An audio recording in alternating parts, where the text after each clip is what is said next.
जय यीशु भाइयों और बहनों। आइए आज हम यीशु मसीह के बारे जानें कि यीशु मसीह कौन है, परमेश्वर हैं, जी उठे या नहीं, इसका क्या प्रमाण है, हम जानने की कोशिश करते हैं। चलिए आइए, यीशु मसीह कौन है। इस संबंध में यह कहना है कि अगर यीशु मरे हुओं में से जीवित हुए तो जो कुछ उन्होंने कहा कि वह हमें प्रदान करते हैं वह उसे पूरा कर सकते हैं। इसका अर्थ यह हुआ कि वह निसंदेह पापों को क्षमा कर सकते हैं, हमें अनंत जीवन दे सकते हैं और इस जीवन में हमारा मार्गदर्शन कर सकते हैं। वह परमेश्वर हैं। इसलिए अब हम जान गए हैं कि परमेश्वर कैसा है और हम उसके निमंत्रण को स्वीकार कर सकते हैं, उन्हें व्यक्तिगत रूप से और हमारे लिए उनके प्रेम को जानने के लिए। कहना आसान होता है, दावे कोई भी कर सकता है, पर बात जब नाजरत के यीशु मसीह की आती है, उनके पास अपने दावे का समर्थन करने के पूरे प्रमाण थे। दूसरी ओर अगर यीशु मसीह मरे हुओं में से नहीं जी उठे तो मसीही धर्म की कोई वैधता या वास्तविकता नहीं है। इसका मतलब ये सब झूठ है और यीशु केवल एक आम आदमी थे जो कि मर चुका है, और वे लोग जो मसीही धर्म के लिए शहीद हुए और समकालीन धर्म प्रचारक जिन्होंने उनका संदेश दूसरों को देने में अपने प्राण तक गंवा दिए, भ्रांति मूलक मूर्ख थे। तो क्या यीशु ने सिद्ध किया कि वह परमेश्वर हैं? जाने, यीशु ने जितने भी चमत्कारों का प्रदर्शन किया, उन्हें देखकर यह कहा जा सकता है कि वह आसानी से क्रूस से अपने आप को बचा सकते थे, पर उन्होंने ऐसा करना नहीं चुना। बंदी बनने से पहले यीशु ने कहा, कोई मुझसे मेरा प्राण नहीं छीन सकता है, मैं स्वयं उसे अर्पित करता हूँ। मुझे अपना प्राण अर्पित करने और उसे फिर प्राप्त करने का अधिकार है। उसे बंदी बनाते समय यीशु के मित्र पतरस ने उन्हें बचाने की चेष्टा की, परंतु यीशु ने पतरस से कहा, अपनी तलवार म्यान में रख लो।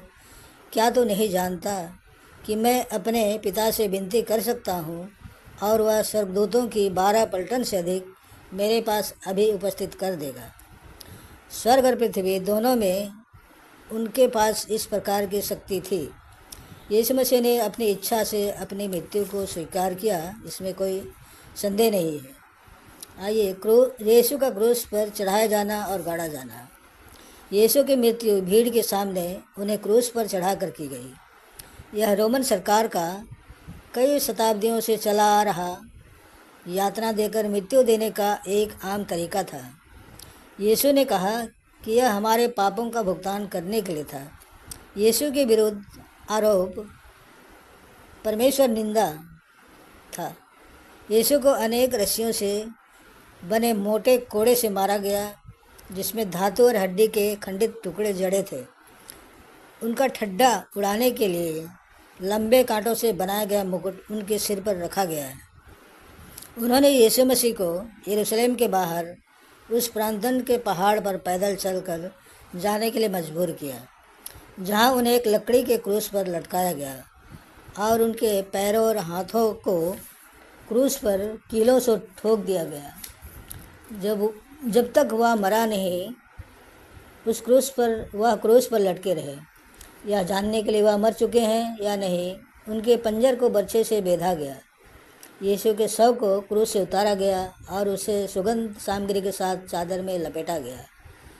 उनके शव को एक कब्र में जो चट्टान में खोदी गई थी रख दिया और फिर कब्र के प्रवेश द्वार पर एक बड़ा पत्थर लुढ़का कर टिका दिया गया ताकि द्वार सुरक्षित रहे। सब जानते थे कि यीशु ने कहा था वह 3 दिन बाद मृत शरीर से जीवित हो उठेंगे। अतः उनकी कब्र पर प्रशिक्षित रोमन सैनिक पहरेदारों को तैनात कर दिया गया। उन्होंने कब्र के बाहर एक सरकारी रोमन मुहर लगा दी ताकि यह घोषित हो सके कि यह सरकारी संपत्ति है। 3 दिन बाद यीशु का कब्र खाली था। इन सब के बावजूद 3 दिन बाद वह पत्थर जो कि कब्र में सीलबंद था कब्र से कुछ दूर एक ढलान पर पाया गया। यीशु का शरीर वहाँ नहीं था। कब्र में केवल चादर पड़ी थी, बिना शव के। इस बात पर ध्यान देना आवश्यक है कि यीशु के आलोचक और अनुयायी दोनों मानते हैं कि कब्र खाली थी, उनका शरीर गायब था। शुरुआत में इस स्पष्टीकरण को परिचालित किया जा रहा था कि जब पहरेदार सो रहे थे तब उनके शिष्यों ने उनका शरीर चुरा लिया था। पर यह तथ्यहीन लगता है, क्योंकि रोमन सेना के प्रशिक्षित पहरेदारों का इस प्रकार पहरे के समय सो जाना मृत्युदंड अपराध से कम नहीं था। इसके अलावा प्रत्येक शिष्य को यातना दी गई और शहीद किया गया, इस दावे के लिए कि यीशु जीवित थे और मरे हुओं में से जी उठे थे, पर वे अपने दावों से नहीं पलटे।